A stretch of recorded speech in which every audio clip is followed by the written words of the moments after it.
আমার প্রাণপ্রিয় ছাত্রছাত্রীবৃন্দগণ, আমি Prashanta sir, Azgar Haji Altaf Ali school and college সহকারী অধ্যাপক হিসেবে অনলাইন ক্লাসের মাধ্যমে জানাচ্ছি তোমাদেরকে শুভেচ্ছা। আশা করি তোমরা সকলেই ভালো আছো। তোমাদের সুস্থতায় আমাদের একমাত্র কামনা। তাই সুস্থতার সাথে সাথে তোমাদের লেখাপড়াটা আমাদের সবচেয়ে জরুরি বলে মনে করি, কারণ শিক্ষার বিকল্প কিছু নেই। শিক্ষা নিজেকে এবং জাতিকে উন্নতি শিখরে ওঠাতে একমাত্র পন্থা। তাই শিক্ষা ব্যতিরেকে কিছুই করতে পারবে না। তাই শিক্ষাকে অবহেলা না করে তাকে যে কোনো উপায়ে গ্রহণ করতে চেষ্টা করবে, সেটা সরাসরি হোক, অনলাইনের মাধ্যম হোক, তার থেকে বুঝে হোক এবং জেনে হোক, তোমরা জ্ঞান অর্জন করতে চেষ্টা করবে। কেন, তোমাদের ভবিষ্যৎ এখনও অনেক সুদূর প্রসারী। তাই ভবিষ্যৎ পথ চলার জন্য তোমাদেরকে জ্ঞান অর্জন করতে হবে। সময় থেমে থাকে না, সময় অতিবাহিত হচ্ছে, জীবনে সময়টুকু পার হয়ে যাচ্ছে, কিন্তু জ্ঞানের পরিধিও সাথে সাথে বাড়াতে হবে, নাহলে প্রতিযোগিতার যুগে তোমরা অনেক পিছিয়ে থাকবে। প্রিয় ছাত্রছাত্রীবৃন্দ, আজ অনলাইন ক্লাসের মাধ্যমে আমরা হিসাব বিজ্ঞান প্রথম পত্রের জাবেদা পাঠটা আমরা একটি অঙ্ক করাবো। জাবেদা তো বোঝে হিসাব বিজ্ঞানের মূল মন্ত্র, যেটা যার উপর ভিত্তি করে আমাদের সবগুলি অঙ্ক এবং সব কিছু করা হয়। যদিও জাবেদাকে অনেক সহজ মনে হয়, আসলে না।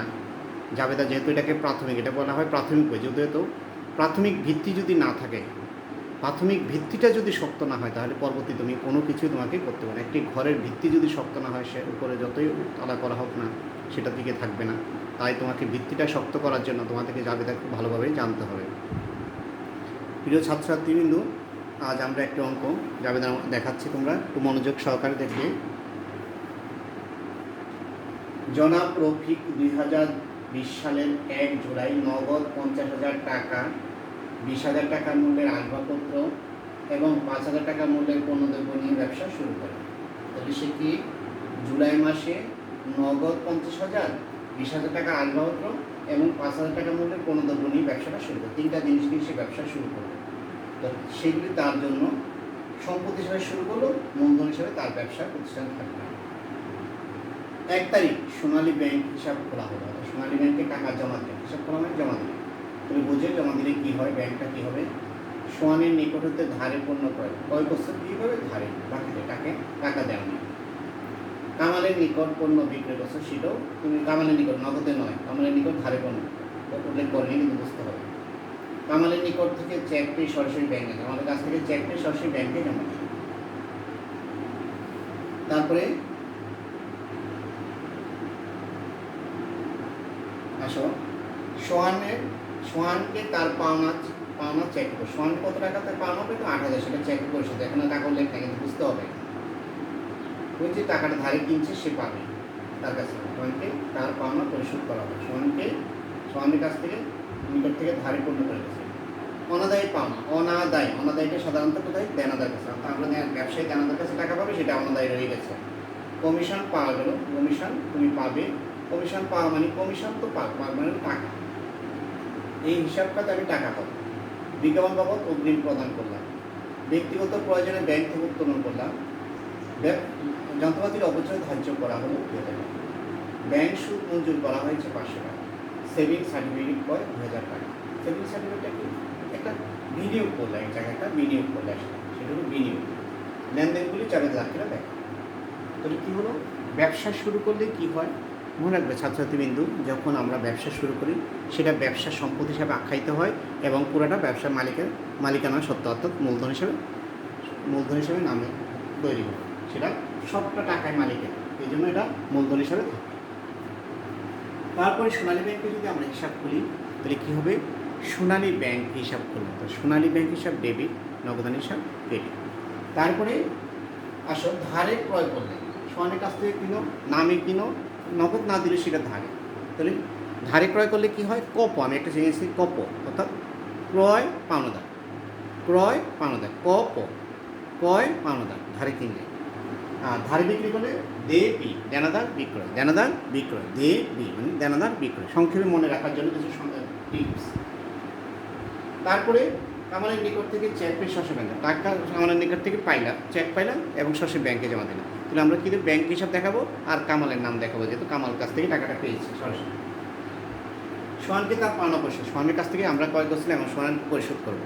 তাহলে সোহান হিসাব বা পাওনাদার হিসাব ডেবিট, নগদান হিসাব ক্রেডিট, ব্যবসার টাকাটা পরিশোধ করতে হবে তাকে।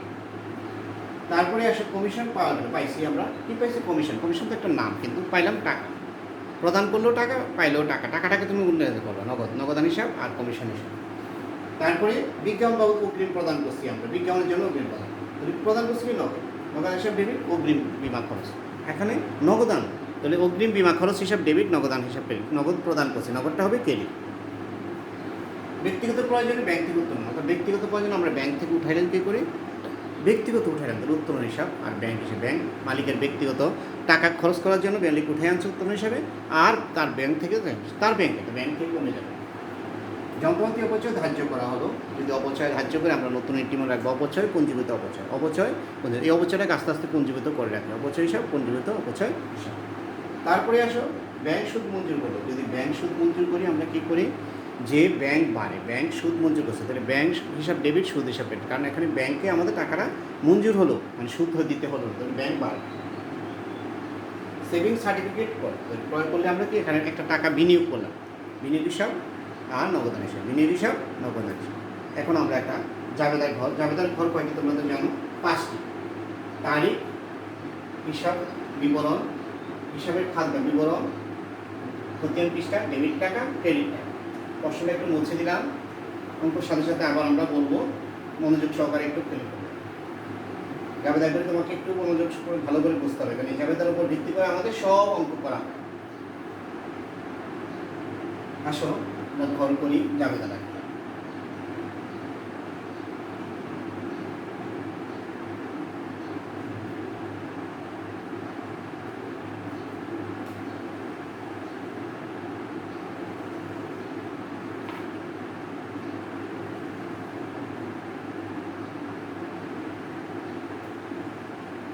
টাকার গুটি, ডেবিট টাকা, ক্রেডিট টাকা, খতিয়ান পৃষ্ঠা, তারিখ,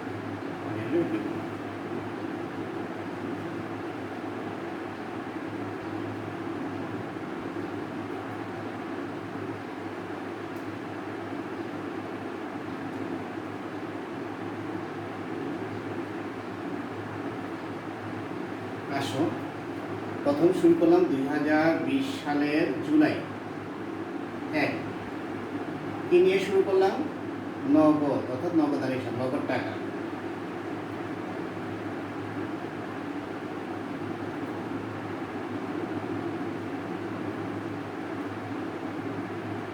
আসবাবপত্র,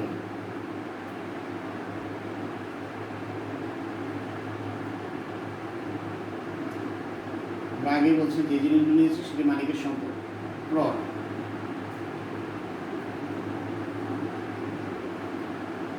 পণ্য মানে ক্রয়, আর সবগুলি মালিকের মূলধন।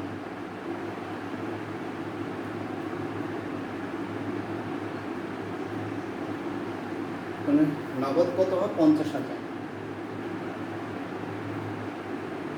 আসবাবপত্র কত? আসবাবপত্রটা কত করলাম আমরা? 20,000। আসবাবপত্র 20,000, পণ্য 5,000, টোটাল 75,000।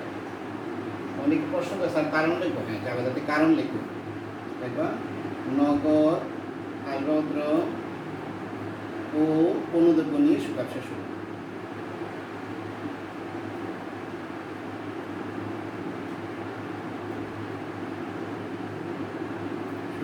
কারণ জাবেদাতে প্রাথমিক কারণটা লিখতে হবে, না লিখলে তোমার কি ডেবিট ক্রেডিট নির্ণয় হয়ে যায়। জুলাই 1 আবার ব্যাংকে জমা দিলে কি লিখলে? সোনালী ব্যাংকে জমা। তাহলে আমরা লিখি ব্যাংক হিসাব ডেবিট, ব্যাংকে সোনালী লিখতে পারো, ব্যাংক হিসাব, ব্যাংকের সোনালী লিখে দিতে পারো, হিসাব ডেবিট, নগদান হিসাব ক্রেডিট। ব্যাংকের হিসাব খুলো, অর্থাৎ ব্যাংকে জমা দিল 30,000 টাকা।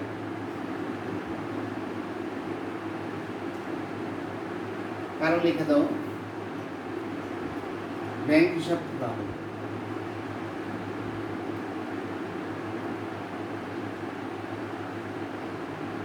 অর্থাৎ ব্যাংকে টাকা জমা দিলে কথা দিয়ে এটাই বোঝায়। তারপরে আসো 3 তারিখ, সোহানের নিকট হতে পণ্য ক্রয়, ধারে কিনছি, ক্রয় হিসাব, ক্রয় ডেবিট হবে, ক্রয় হিসাব ডেবিট, আর সোহান বা পাওনাদার যেটি লেখো, সোহান বা পাওনাদার, ক্রয় করে ধারে কিনলে পাওনাদার বা পদে হিসাব। কত টাকা? 8,000 টাকা ধারে কিনলাম। এবার ধারে ক্রয়, শুধু লিখবা ধারে ক্রয়, সংক্ষেপে একটু লিখে দেওয়া।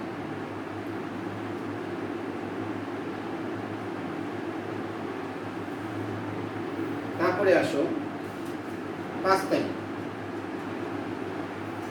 কামালের নিকট হতে পণ্য বিক্রয়, কামালের নিকট পণ্য বিক্রয়। দেখো কামাল হিসাব বা দেনাদার হিসাব,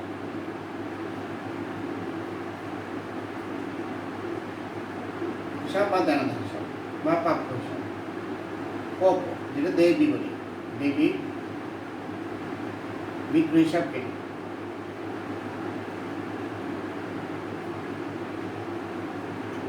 দেখবা ধারে বিক্রয় কত টাকা? 5,000 টাকা।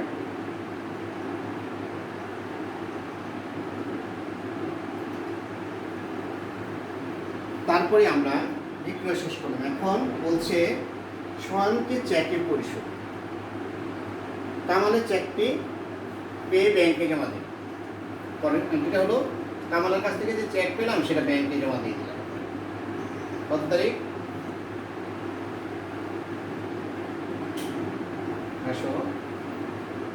7 তারিখ।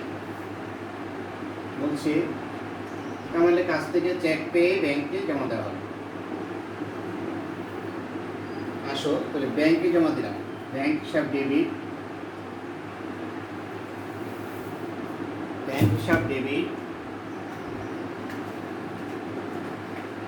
আর দেনাদার বা কামাল, ব্যাংক হিসাব ডেবিট, দেনাদার বা কামাল হিসাব, ব্যাংক হিসাব ডেবিট, দেনাদার বা কামাল হিসাব ডেবিট।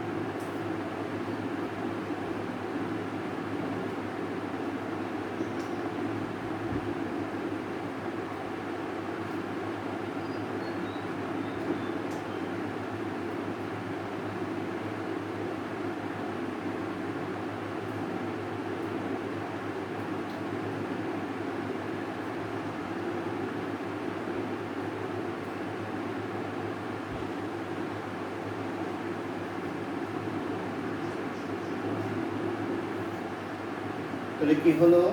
7 তারিখ ব্যাংকে জমা দিলাম, ব্যাংক হিসাব ডেবিট,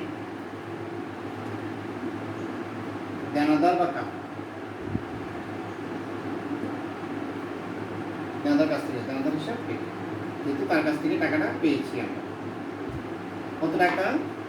5,000 টাকা। দেখবা চেক পেয়ে ব্যাংকে জমা,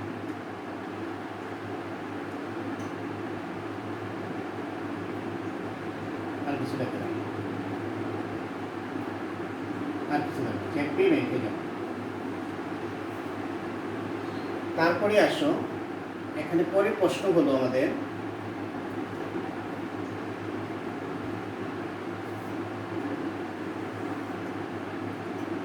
নয় তারিখের প্রশ্নটা কি বলছে আমাকে?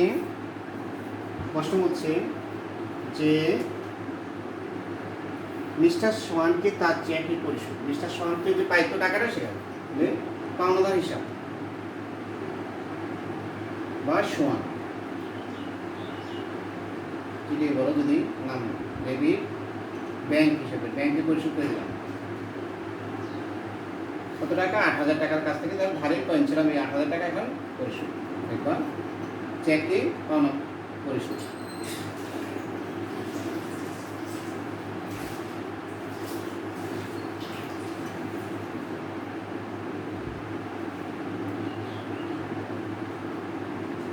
পরিশোধ করা হবে, চেকে দেনা পরিশোধ করা হবে।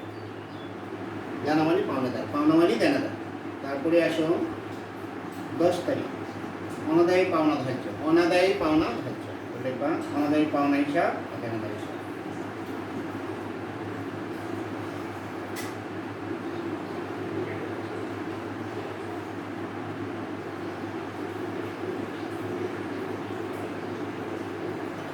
কত টাকা দেয় পাওনা ধার্য করা হলো কত টাকা 500 টাকা। অনাদায়ী পাওনা ধার্য করা হলো।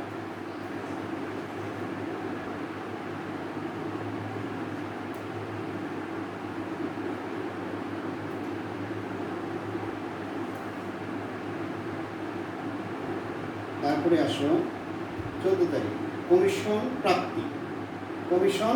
কমিশন পেয়েছে, কমিশন প্রাপ্তি তাহলে কী হবে? নগদান হিসাব ডেবিট, কমিশন হিসাব ক্রেডিট। নগদান হিসাব ডেবিট, কমিশন হিসাব ক্রেডিট।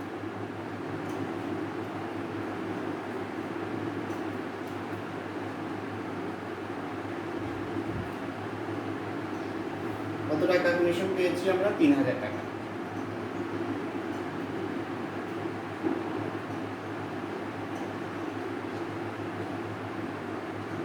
এবার কমিশন পাওয়া যাবে।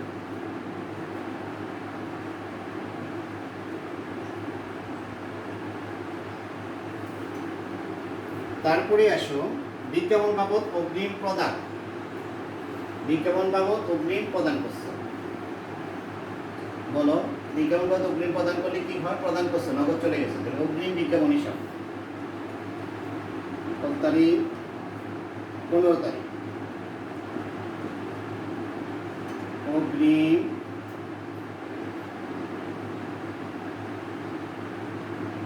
বিজ্ঞাপন খরচ লিখল হিসাব ডেবিট, নগদান কত টাকা? 2000 টাকা।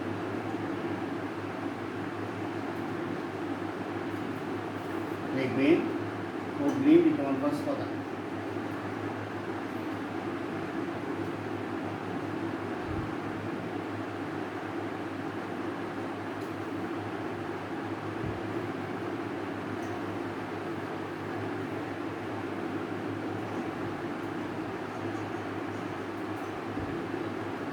তারপরে ব্যক্তিগত প্রয়োজনে কারবার থেকে উত্তোলন বা ব্যক্তিগত প্রয়োজনে ব্যাংক থেকে উত্তোলন। ব্যক্তিগত প্রয়োজনে ব্যাংক থেকে উত্তোলন 20 তারিখ। আসো ব্যক্তিগত প্রয়োজনে আমরা ব্যাংক থেকে উঠাই, তাহলে উত্তোলন হিসাব।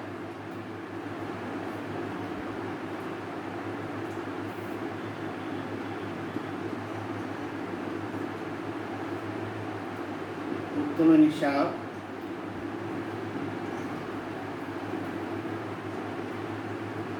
ডেবিট ব্যাংক হিসাবে।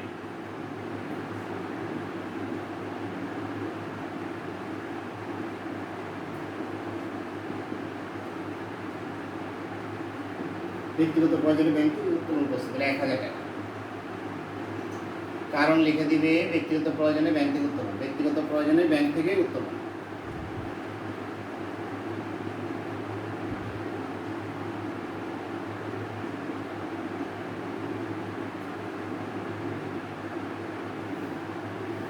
তারপরে আসো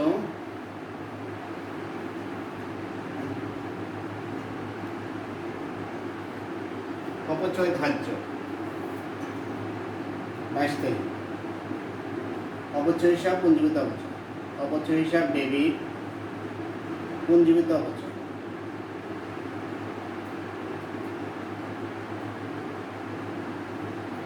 সব কেটে অপচয়টাকে পুঞ্জীভূত করে রাখে 2000 টাকা।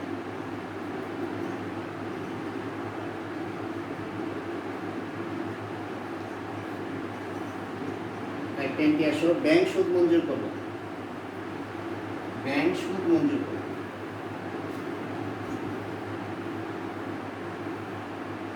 ব্যাংক সুদ মঞ্জুর করলে কি হয়? ব্যাংক ডেবিট কাজ করলে ব্যাংক ডেবিট, ব্যাংক হিসাব ডেবিট, সুদ হিসাব ক্রেডিট। 500 টাকা। এখানে নাম। আরেকটা এন্ট্রি আছে সেভিংস সার্টিফিকেট ফর 28 তারিখ 30 তারিখ। দেখবা বিনিয়োগ, এই টাকাটা বিনিয়োগ করছে, বিনিয়োগ হিসাব ডেবিট, নগদান হিসাব ক্রেডিট, টাকাটা বিনিয়োগ করলো, নগদ টাকা চলে যায়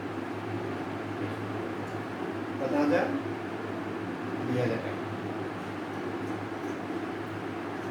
ঠিক আছে দাদা, অর্থাৎ কোনো জিনিসে যদি আমি সেভিং সার্টিফিকেট, বন্ড বা প্রাইস বন্ড এসব ঋণপত্র কিনি, সেটা সবসময় বিনিয়োগ। কোনো জিনিস যদি আমি যেমন বন্ড ক্রয়, শেয়ার ক্রয়, সঞ্চয়পত্র ক্রয়, তারপর সেভিং সার্টিফিকেট ক্রয়, সেগুলি সবসময় বিনিয়োগ। ব্যবসায়ী প্রতিষ্ঠান কী করে, বিভিন্ন জায়গায় এটা বিনিয়োগ করে, বিনিয়োগ আর নগদান। যদি ব্যাংক সুদ মঞ্জুর করে তাহলে কী হবে, ব্যাংক সুদ মঞ্জুর করলে কী হয়, ব্যাংকটা ডেবিট হয় আর সুদটা ক্রেডিট হয়। কারণ ব্যাংক এখানে বাড়তে থাকে, সুদ মঞ্জুর করছে ব্যাংক, সুদ মঞ্জুর করাতে মালিকের টাকাটা ব্যাংকে ঠিক আছে, সুদ হিসাবে সে আয় হল তার। চার্জ করলে তখন ব্যাংক ক্রেডিট হয়ে যায়, ব্যাংক থেকে টাকা কেটে নেয়। আর অগ্রিম বিজ্ঞাপন খরচ প্রদান করেছে মানে কি, টাকা প্রদান করেছে, অগ্রিমের জন্য বিজ্ঞাপন দিয়ে দিছে। আরেকটা বলছে অনাদায়ী পাওনা। অনাদায়ী পাওনাটা কি, দেনাদার, অনাদায়ী পাওনা হিসাব আর দেনাদার, অনাদায়ী পাওনা হিসাব আর দেনাদার, দেনাদার কাছ থেকে অনাদায়ী রয়ে গেছে, অনাদার হিসাব দেনাদার, দেনাদার আমার কমে গেল অনাদায়ী কারণ। তারপরে অপচয়, অপচয় হিসাব পঞ্জীবিত অপচয়। অপচয়টা কিসের, আসবাবপত্র হবে যে অপচয় আর পঞ্জীবিত অপচয়, অপচয় পঞ্জীবিত অপচয়। এভাবে তোমরা জাবেদাগুলি শুরু করবা মূলধন দিয়ে কী কী নিয়ে আসলো, তারপরে দেখবে ক্রয় বিক্রয় সংক্রান্ত জাবেদা থাকবে। ক্রয় করলে ক্রয় ডেবিট, এবার নগদে করলে নগদ ক্রেডিট, ধারে করলে পাওনাদার ক্রেডিট, চেকে করলে ব্যাংক ক্রেডিট, আর বিক্রয় করলে সেটা উল্টা, দেনাদার নগদ, তারপরে যদি ব্যাংক হিসাব ডেবিট হয় আর বিক্রয় হিসাব ক্রেডিট হয়, সবসময় বিক্রয়টা ক্রেডিট রাখবে। যদি ক্রয় ফেরত দিই আমরা, ফেরত সকাল নেব উল্টা, ক্রয় ফেরত আসলে ক্রয় ফেরত ডেবিট, পাওনাদার ক্রেডিট। আর যদি বিক্রয় ফেরত আসে তো বিক্রয় ফেরত ডেবিট, দেনাদার ক্রেডিট। এভাবে আমাদের উল্টা পাবে, বিক্রয় ফেরত ডেবিট, দেনাদার ক্রেডিট। আর ক্রয় ফেরতের সময় পাওনাদার ডেবিট, ক্রয় ফেরত ক্রেডিট, পাওনাদার ডেবিট, ক্রয় ফেরত ক্রেডিট, উল্টা, ক্রয়ের উল্টা হলো ফেরত, বিপরীত দিকে থাকে দেখবে প্রাইমারি।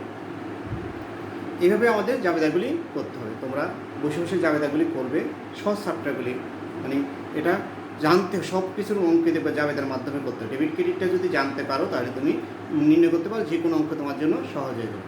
প্রিয় ছাত্রছাত্রীবৃন্দগণ, তোমরা বাসায় বসে চেষ্টা করবে এবং প্র্যাকটিস করবে, দেখবে তোমাদের অনেকটা অগ্রগতি হবে।